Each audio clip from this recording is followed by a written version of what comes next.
Karen had always behaved like the entire lake was built for her comfort, her rules, and her approval. She carried herself with the confidence of someone who believed the water, the docks, the shoreline, and even the air belonged to her HOA. When I arrived at the quiet cabin I inherited from my grandfather, she appeared before I even unlocked the door. With her arms folded tight, she demanded HOA clearance documents, as if she held some kind of official authority over me.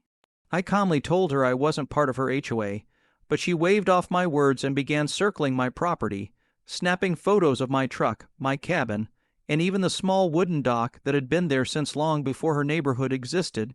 She warned me that I would be dealt with if I didn't follow her rules. The next morning, she returned with 2 board members, each acting as if my land were their meeting room.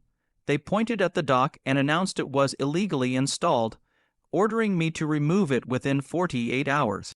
I simply listened, letting them enjoy their moment of control, knowing they were speaking with full confidence but zero understanding.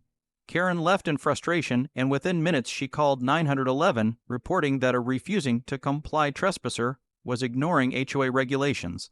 When the officers arrived, she met them halfway up my driveway, proudly pointing at me like she had finally cornered the villain of her story.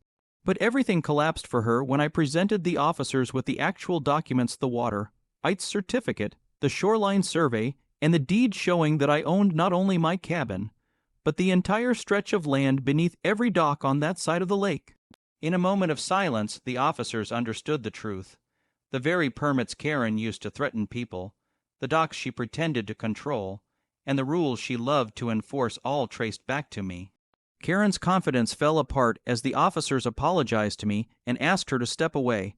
I explained gently that I had no interest in conflict, but expected her HOA to follow real regulations instead of making up their own. Karen tried to argue, but the officers warned her about filing false reports, leaving her speechless.